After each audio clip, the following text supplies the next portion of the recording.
प्रधानमंत्री से कहा मैं आपको कैप पहनाना चाहता हूं। प्रधानमंत्री ने बैठकर उस आदमी के साथ फोटो खिंचाई। बहुत सारे स्टूडेंटों को मैं देखता हूं, बहुत परेशान रहते हैं, हमसे कोई बात नहीं करता, कोई दोस्त नहीं, कोई गर्लफ्रेंड नहीं, कोई बॉयफ्रेंड नहीं। अरे तपस्या करने का समय है पार्थ। ये तपस्या, जब जीवन में कोई तुम्हारे करीब ना हो तो समझ जाना कि तपस्या करने का समय है, तपने का समय है, गलने का समय है, मिटने का समय है। 98% इसमें उलझे हुए, 2% इसको समझते हैं। सारी इच्छा, आप जो चाहते हो वो इच्छा की पूरी होगी। बस सूत्र जो बता रहा हूं उसको लगा दो आप।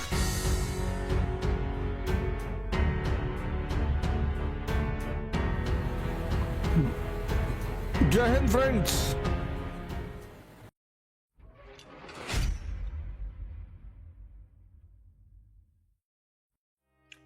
जय हिंद फ्रेंड्स।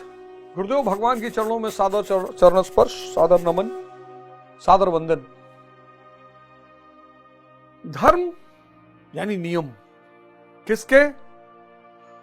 मानव विकास के। धर्म यानी नियम किसके? मानव विकास के। लेकिन ये नियम सिर्फ वही लोग समझा सकते हैं। धर्म यानी नियम किसके? मानव विकास के।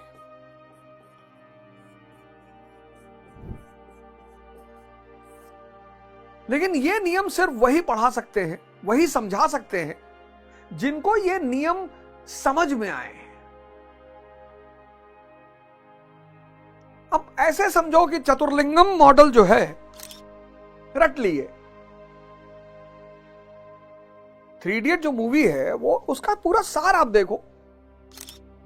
चतुर्लिंगम स्मार्ट माइंड है, परसेंटेज अच्छे आ रहे हैं, मार्क नौकरी मिल जा रही है, स्थायित्व तो आ गया है जीवन में, कमा रहे हैं अच्छा, लेकिन एक्सेलेंट माइंड नहीं है। एक्सेलेंट माइंड रैंचो का है। ये रैंचो, इसका माइंड एक्सेलेंट है, कहने की जरूरत ही नहीं। चतुर्लिंगम, चतुर्लिंगम। कभी मेरा कोई आदमी भारत के सर्वोत्तम पद पर आसीन हुआ, मेरा कोई जानने वाला, चाहने वाला, मानने वाला, इसी बात के लिए मैं आमिर खान को भारत रत्न दिलाऊंगा, सिर्फ इस बात के। हालांकि आमिर खान जी ने बड़ी अच्छी अच्छी मूवी दी है, मैं इस बात पर उनका बहुत बड़ा प्रशंसक हूं। इस बात को लेकर उनकी मूवियों में सेंस होता है, कुछ कहना चाहती हैं वो, समाज को कुछ बताना चाहती हैं कि जागो। चतुर्लिंगम जो है एक स्मार्ट माइंड है, सब रट लेता है, सेकंड पोजीशन भी पा रहा है, नौकरी भी मिल गई, गाड़ी रखे। राजू और फरहान ये एवरेज माइंड है। एक्सेलेंट माइंड क्यों है? इसके पास विवेक है, विजडम है। अब ये सौभाग्य है, प्रभु का आशीर्वाद है। किसके पास है? इसके पास विवेक नहीं है। इसलिए सारी उपलब्धि होने के बाद भी ये परेशान है जिंदगी में। आज तुम देखो ये संख्या बढ़ती जा रही है, 80% से ज्यादा हो गई है। मतलब ये इतनी तेजी से ये संख्या बढ़ रही है। सब कुछ है, परेशान है, ये सब कुछ है, डिप्रेशन में है, रास्ता ही नहीं मिल रहा है। तो धर्म की शरण में आओ, रटो मत। रटे तो गए। कर्म क्या है? भजन।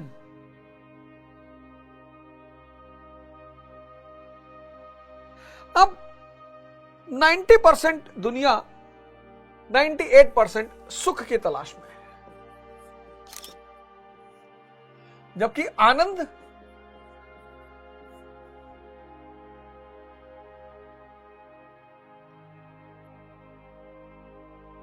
आनंद का वो खजाना है। अब सुख की खासियत क्या है? ये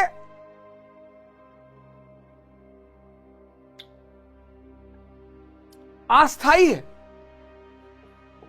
क्यों अस्थाई है? क्योंकि दूसरे पर निर्भर है।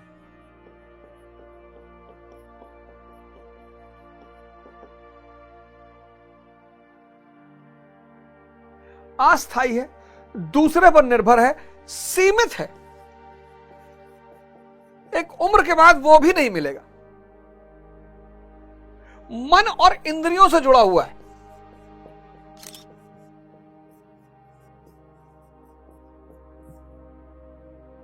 खर्च करना पड़ता है। सुख, और सब सुख की तलाश में है, सब, जितने लोग सुख की तलाश में सब परेशान हैं। आनंद अस्थाई है, एक बार आ गया तो फिर नहीं जाएगा, अस्थाई है, वैयक्तिक है, पर्सनल। आनंद स्थिति है, असीमित है, चेतना का स्वरूप है, आत्मा का स्वरूप है, सत चित आनंद। न बंधु न मित्रम न गुरुओ न शिष्यम, चिदानंद स्वरूपा शिवोहम शिवोहम।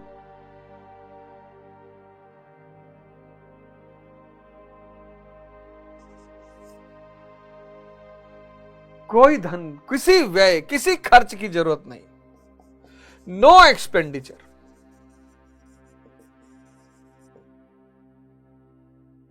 संसारी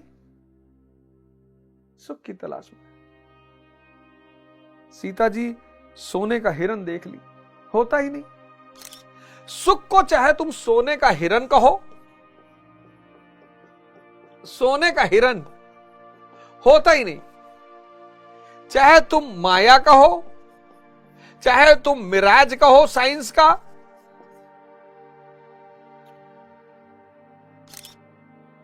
इसके लिए धन कमाना पड़ता है, इसके लिए ध्यान कमाना पड़ता है। अगर विवेक पैदा हो जाए, दुनिया में सबसे कीमती चीज, सबसे विवेक, ये आत्मा का गुण है। अगर दुनिया में विवेक इंसान के पास पैदा हो गया, आप सीधे देखो, आप में से बहुत सारे लोगों ने ये पिक्चर देखी होगी, 3 इडियट आपने देखा? आप देखो इसको, मूवी में कितनी चुनौतियां इसके सामने आती, कितनी, और दुख और चुनौती में फर्क है।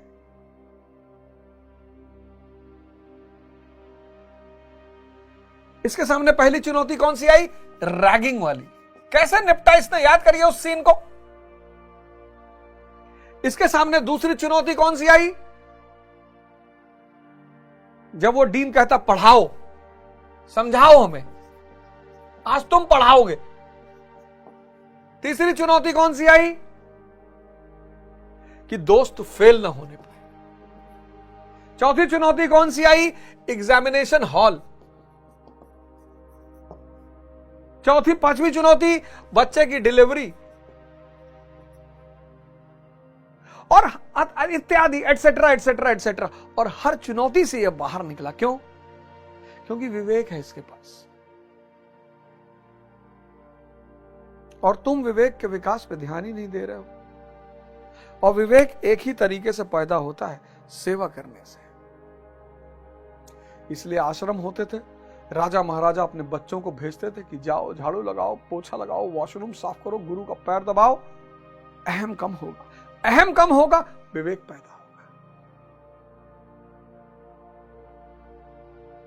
जहां अहम कम होगा वहीं विवेक, और फिर विवेक बन जाएगा रोशनी। विवेक क्या बन जाएगा? रोशनी बन जाएगा, लाइट। और जैसे आप अंधेरे में एंटर करोगे, ये लाइट आपको उस अंधेरे से बाहर निकाल देगी।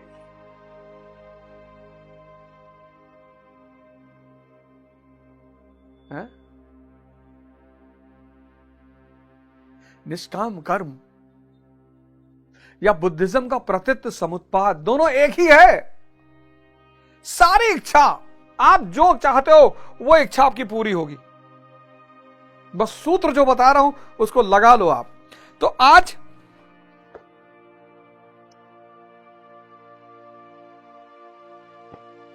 48वां श्लोक 48। योगस्थ कुरु कर्माणिम संगः त्यक्त्वा धनंजय सिद्ध्या सिद्ध्यो समो भूत्वा समत्वम योग उच्यते। धनंजय, आसक्ति और संग दोष को त्याग कर सिद्धि और असिद्धि में समान भाव रखकर योग में स्थित होकर कर्म कर। आसक्ति और संग दोष, एक एक वर्ड कीमती है। असिद्धि और सिद्धि और असिद्धि में समान भाव रखकर योग में स्थित होकर कर्म कर। कौन सा कर्म? निष्काम कर्म। निष्काम कर्म, निष्काम। अब बुद्ध का प्रतीत्य समुत्पाद, प्रतीत्य समुत्पाद और गीता का निष्काम कर्म, मुझे लगता है कि दोनों एक है। यह है थ्योरी ऑफ कॉसेशन, कार्य कारण का सिद्धांत। आपको संसार चाहिए, S = S, यानी शक्ति = संसार। सबने शक्ति को भगवान कहा, हिंदू, मुसलमान, ईसाई, बौद्ध, सब। अब अगर आप संसार की चिंता करोगे यानी फल, तो कर्म से तो वंचित हो जाओगे आप। और एक बार शक्ति इकट्ठी हो गई तो संसार ना मिले ऐसा संभव ही नहीं।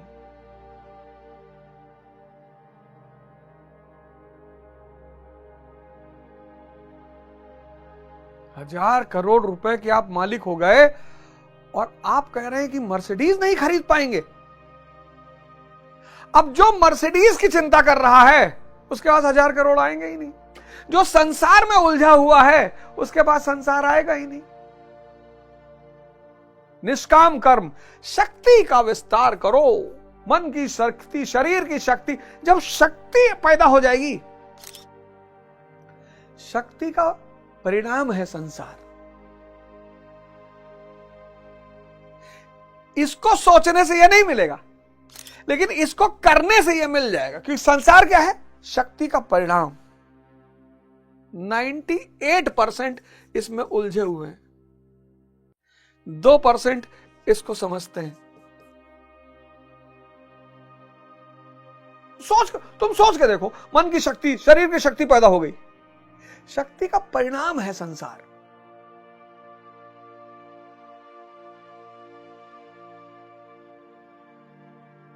विवेक का परिणाम है आनंद। विवेक का परिणाम है आनंद।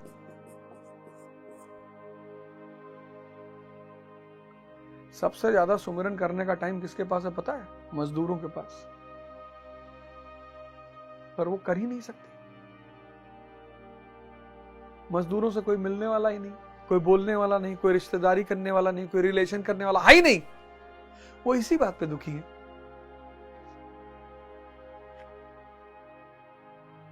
कि हमारा कोई रिश्तेदार नहीं है। बहुत सारे स्टूडेंटों को मैं देखता हूं, बहुत परेशान रहते हैं, हमसे कोई बात नहीं करता, कोई दोस्त नहीं, कोई गर्लफ्रेंड नहीं, कोई बॉयफ्रेंड नहीं। अरे तपस्या करने का समय है पार्थ।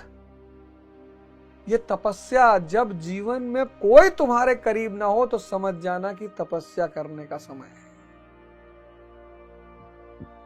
तपने का समय है, गलने का समय है, मिटने का समय है।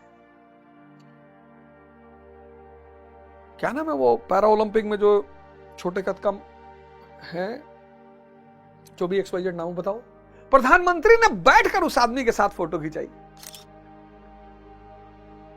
उपलब्धि है उसकी, शक्ति पैदा किया, उपलब्धि लिया। प्रधानमंत्री से कहा मैं आपको कैप पहनाना चाहता हूं।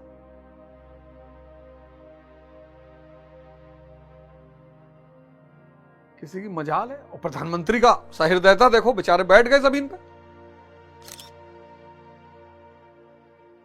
प्रधानमंत्री की सहृदयता देखो, बेचारे जमीन पे बैठ गए कि बैठा है, पहनाओ यार, बहुत अच्छी बात है, वाह।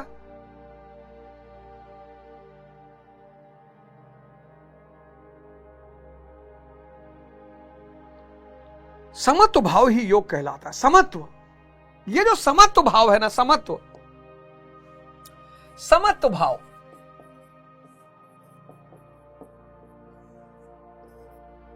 सुख दुख,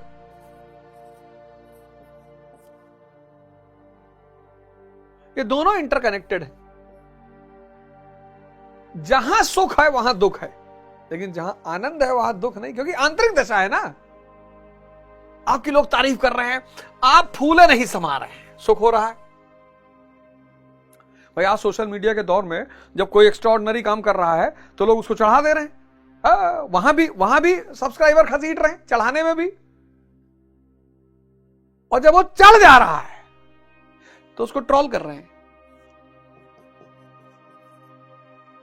क्योंकि यहां भी सब्सक्राइबर मिल रहे हैं।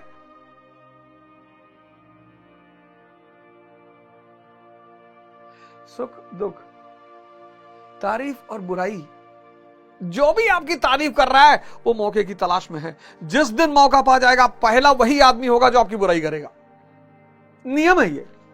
जो भी आपकी तारीफ कर रहा है आपकी उपलब्धि पर, जिस दिन आप फंसोगे वो सबसे पहला आदमी होगा जो आपकी बुराई करेगा। अरे जानत रहें इनके बारे में, पहले में हम सब जानत रहें, बस कहत नहीं रहें भैया, लेकिन जानत सब रहें। आप बोले ये मेरा डॉबरमैन, इसको कल मैं ब्रेड मक्खन खाया, ये समत्व भाव, ये सब तो बाहरी घटनाएं हैं। एक आदमी आया, बुद्ध के मुंह पे थूक दिया। अब मैं समझ सकता हूं कि उनके ऊपर कोई फर्क नहीं पड़ा होगा, विचार शून्यता उपलब्ध हो गई है, मन गायब हो चुका है। ये जो द्वैत है ये मन से जुड़ा हुआ है। द्वैत यानी मन विचार पैदा कर देगा ना, और अद्वैत यानी चेतना। तो बुद्ध के मुंह पे आके थूक दिया, आनंद उठे लगा। बोले और कुछ कहना है भैया?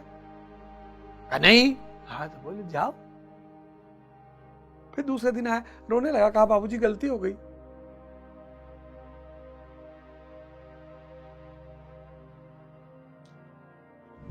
समत्व भाव रिद्धियां सिद्धियां विषम बनाती है, आसक्ति हमें विषम बनाती है, फल की इच्छा विषमता पैदा करती है। देखो देखो डेफिनेशन, रिद्धियां सिद्धियां विषम बनाती है, रिद्धियां सिद्धियां विषम बनाती है, आसक्ति विषम बनाती है, फल की इच्छा विषम बनाती है,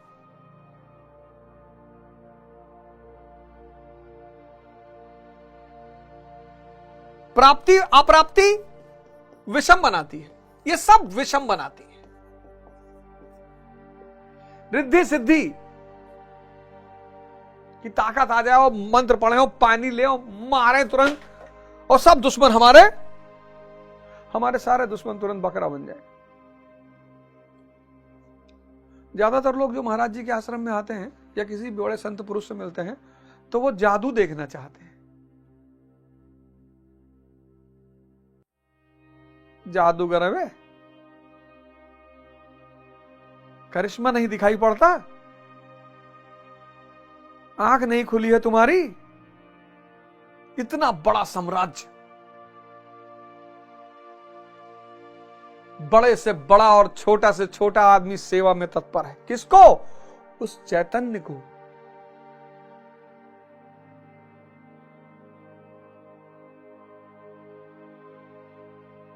करिश्मा देखो, भगवान को साक्षात देखो। आईजी, डीजीपी, फलाने, मंत्री, डॉक्टर, इंजीनियर, सब बाबूजी।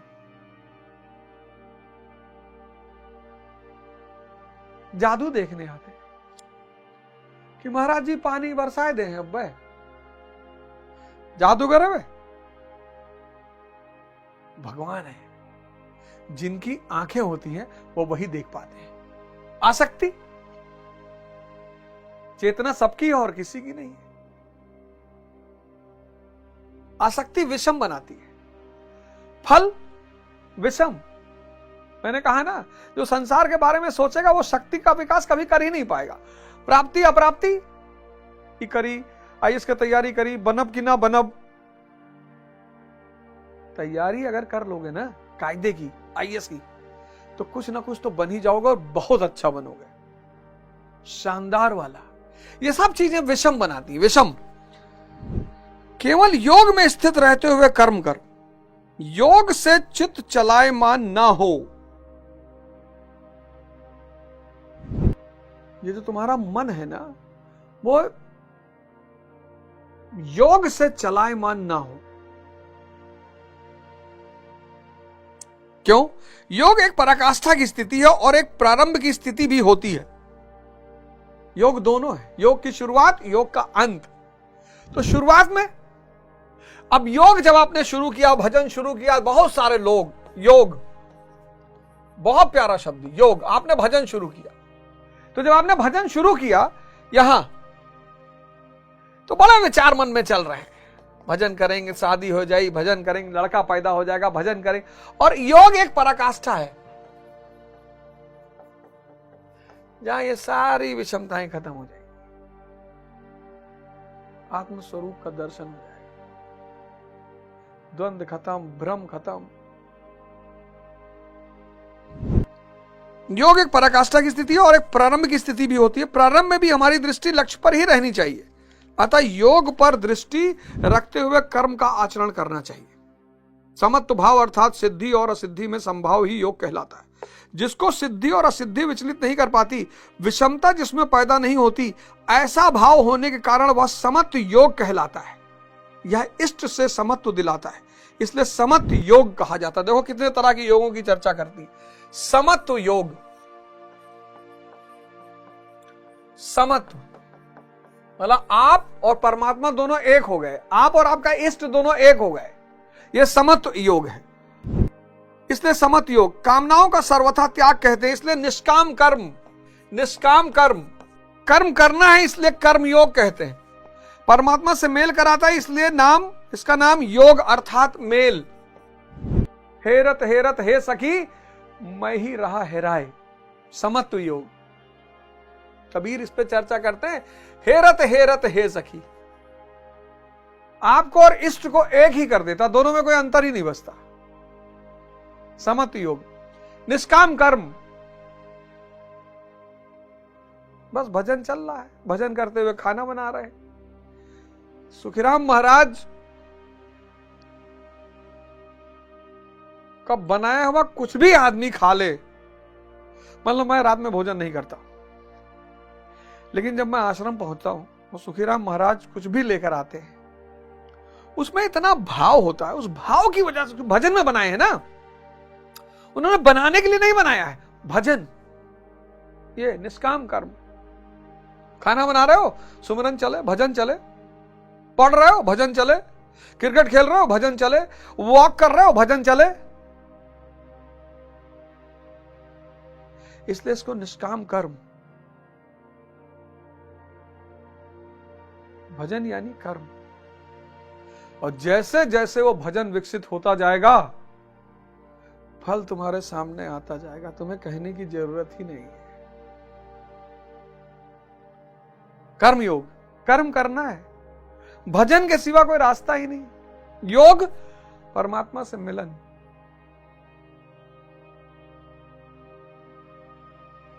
और या यूं कहें कि परमात्मा ही हो गए।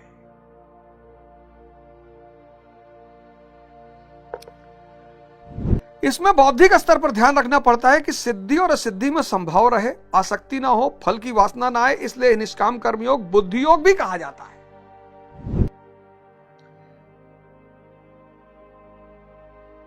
विवेक वही लाइट बनेगा। जितना सेवा करोगे उतना विवेक पैदा होगा। तभी तो मैं तुमसे कह रहा था, मां बाप का चरण छुओ। इस देश में एक बहुत बड़ी विधा डेवलप हुई थी, पैर छूना, बाद में कुप्रथा बन गई।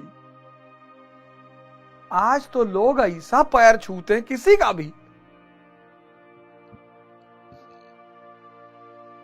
डीएम साहब से मिलने गए, डीएम साहब का पैर छू लिया। रिश्तेदार है तुम्हारे? नहीं भैया। विधायक जी मिल गए, विधायक जी का पैर छू लिया। अरे प्रणाम कर लो यार, नमस्कार कर लो, उसमें भी उतना ही प्रेम है। झुकने का मतलब पद देखकर मत झुको। कद, कर्म,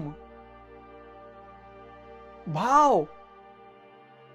अगर एक रिक्शा वाला तुमको ज्ञान दे रहा है, तुम्हारे जिंदगी को सही रास्ते पे ला रहा है, उसका पैर छू लो। जो भी आदमी तुम्हारी जिंदगी में रोशनी पैदा कर रहा है, उसका पैर छू लो। मां बाप तो भगवान ही है। भगवान कौन? जो बिना किसी हित के आपका ध्यान रखे, वो भगवान। उसमें से मां बाप भी आते हैं।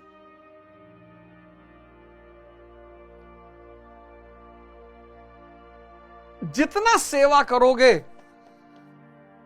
उतना विवेक बढ़ता जाएगा। इसलिए जिसको भी दिक्कत हो रही है वो किसी ना किसी आश्रम से जुड़ जाएं, और कोई रास्ता है नहीं। गुरुद्वारे चले जाओ। आश्रम नहीं जा पा रहे हो, अपने अपने मोहल्ले के गुरुद्वारे में चले जाओ, झाड़ू लगाओ, पोछा लगाओ, लोगों को पानी पिलाओ, खाना खिलाओ। उनका वो जो, और ये मत सोचो ये सिखों का है, कोई धार्मिक स्थल किसी की बपौती नहीं है, सबकी है, मानवता की है। गुरुद्वारे चले आओ, वहां जूता उता जमा करते हैं, जूता लो, कागज कपड़े से साफ करो। मस्जिद चले आओ, झाड़ू लगा दो, पोछा लगा दो। नमाजी आते हैं, उसमें से कोई बुजुर्ग है, उसका हाथ पैर दबा दो। मंदिर चले जाओ, चर्च चले जाओ। तो सेवा करोगे, अहम घटेगा, अहम घटेगा, विवेक बढ़ेगा। और एक बात जो तुम्हारे अंदर मजबूत होने लगेगी वो ये है, सबसे बड़ी बात, कि मुसाफिर है यार। मुसाफिर हूं यारों, न घर है ना ठिकाना, हमें चलते जाना है, हाँ चलते जाना।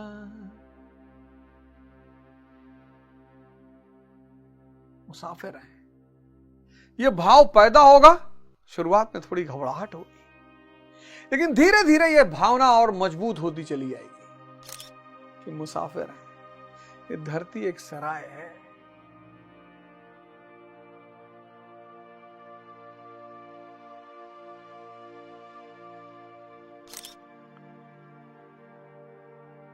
दूरिणम हावरम कर्म बुद्धियोग धनंजय, बुद्धो शरणम मनविच्छ कृपणा फल हेतुआ। धनंजय, अवरम कर्म, निकृष्ट कर्म, वासना वाले कर्म बुद्धि योग से अत्यंत दूर हैं। सेक्स आज का सबसे जलता हुआ टॉपिक। नशा आज का सबसे जलता हुआ टॉपिक।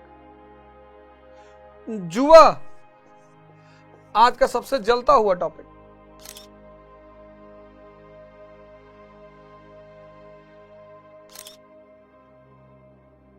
Etcetera etcetera etcetera. ये क्या है? ये अवरम कर्म है। संभोग और प्रेम की मैं चर्चा करूंगा।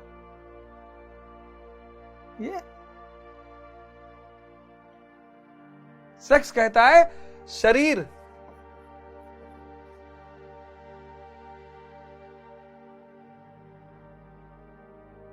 शरीर तो मैटर है। शरीर से शरीर का संबंध मात्र वैश्यावृत्ति है। संभोग, शरीर, आप विवेक लगाओ। शरीर, शरीर का शरीर से संबंध। शरीर क्या है? मैटर है। सेक्स सिर्फ शरीर की बात करता है।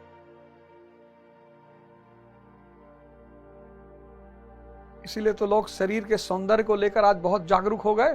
सब गोरा होना चाह रहे हैं, सब आकर्षित दिखना चाह रहे हैं। साफ सुथरा रहो। संभोग प्रेम है, दो चेतनाओं का संबंध। संभोग और प्रेम बड़ी अजीब स्थिति है। ये मरे जा रहे हैं लोग। ये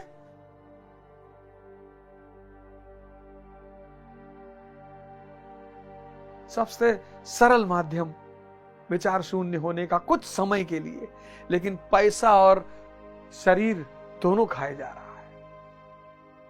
ये अवरम कर्म है, अवरम कर्म, अवरम कर्म, निकृष्ट कर्म।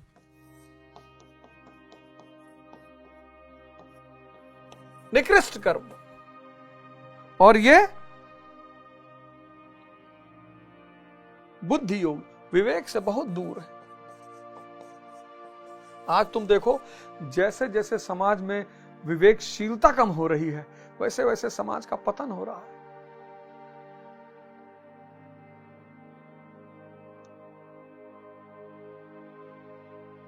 ये देखो, अवरम कर्म। अगर इसमें इतना ही मजा होता तो सबसे खुशी तो वैश्या होती। दिन भर कर रही है, वो तो रो रही है।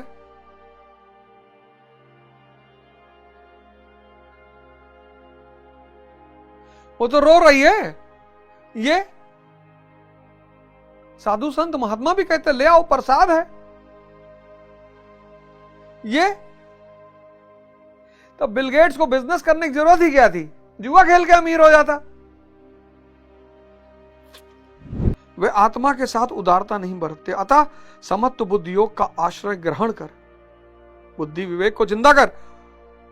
जैसी कामना है वैसा मिल भी जाए तो उसे भोगने के लिए शरीर धारण करना पड़ेगा। कितनी बड़ी बात है। कामना अगर है तो शरीर भी होगा, और शरीर मतलब बंधन है। आवागमन बना है तो कल्याण कैसा। साधक को तो मोक्ष की भी वासना नहीं रखनी चाहिए, क्योंकि वासनाओं से मुक्त होना ही तो मोक्ष है। फल की प्राप्ति का चिंतन करने से साधक का समय व्यर्थ नष्ट हो जाता है, और फल प्राप्त होने पर वह उसी फल में उलझ जाता है। उसकी साधना समाप्त हो जाती है। आगे वह भजन क्यों करे, वहां से वह भटक जाता है। इसलिए समत्व बुद्धि से योग का आचरण करे।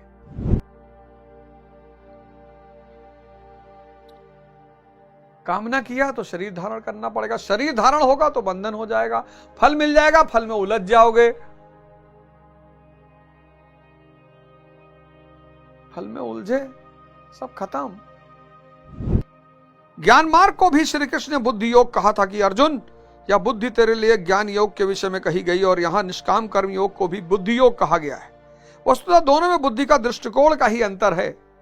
चर्चा कर चुके हम इस पे। उसमें लाभ हानि का रिकॉर्ड रखकर उसे जांच कर चलना पड़ता है। इसमें बौद्धिक स्तर पर समत्व बनाए रखना पड़ता है, इसलिए समत्व बुद्धि योग भी कहा जाता है। इसलिए धनंजय, तू समत्व बुद्धि योग का आश्रय ग्रहण कर विवेक, क्योंकि फल की वासना वाले अत्यंत कृपण है।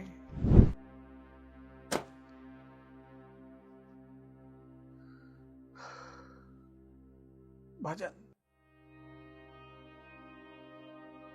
भजन भजन बढ़ाते चले जाओ, और जो भगवान दे रहा है, उस भजन का जो परिणाम आ रहा है, उसका शुक्रिया कहते चले जाओ। रुको मत। समुद्र मंथन होगा तो पता नहीं क्या क्या निकलेगा। अमृत सबसे अंत में निकलेगा। ऐसा जब भजन बढ़ेगा, जैसे ही भजन बढ़ेगा, ऐरावत हाथी निकलेगा, कौस्तुभ मणि निकलेगी। आदमी कहीं ना कहीं रुक जाता है।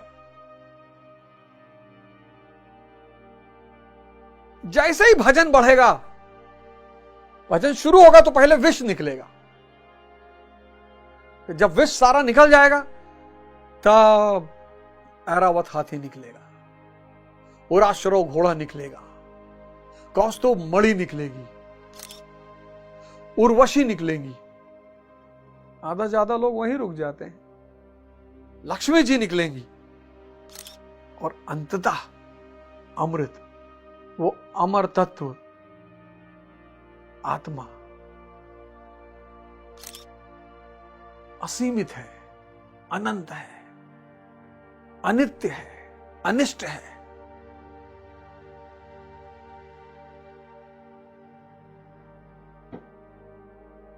आओ, आप सबको सादर आमंत्रण है। आओ, धर्म के रास्ते पर आओ, धर्म का अध्ययन करो, कृष्ण जैसा गुरु बनाओ। गुरु बहुत जरूरी है। हर आदमी की राय मानोगे ना फंस जाओगे। एक आदमी का उसकी बीवी से झगड़ा बहुत होता था, तो उसने अपने मित्र से पूछा कि यार मेरी बीवी मुझसे बहुत लड़ती है। बोला अच्छा, ऐसा करो तो तुम्हारी बीवी तुमसे लड़े ना तो तुम मुस्कुराया करो। उसने कहा ठीक है। तो जब बीवी उसकी लड़े तो मुस्कुराए। तो 2-3 दिन तो बीवी देखती रही। चौथे दिन बीवी ने कहा कि बहुत मुस्कुरा रहे हो, पहले तुम्हारा ये मुस्कुराने का ही भूत उतारना पड़ेगा। कृष्ण जैसा गुरु बनाओ जो खुद भगवत्ता को उपलब्ध हो चुका हो, इच्छा विहीन हो चुका हो, असीम हो चुका हो, अनंत हो चुका हो, और उस बड़े से जहाज में अपनी छोटी सी नैया बांध दो ले जाकर कि प्रभु जहां जहां जाओगे तुम्हारे साथ साथ जाएंगे, अब बचाना, अब तुम्हारे हवाले वतन साथियों। अगले एपिसोड में आपसे फिर मुलाकात होगी। जय हिंद, जय भारत।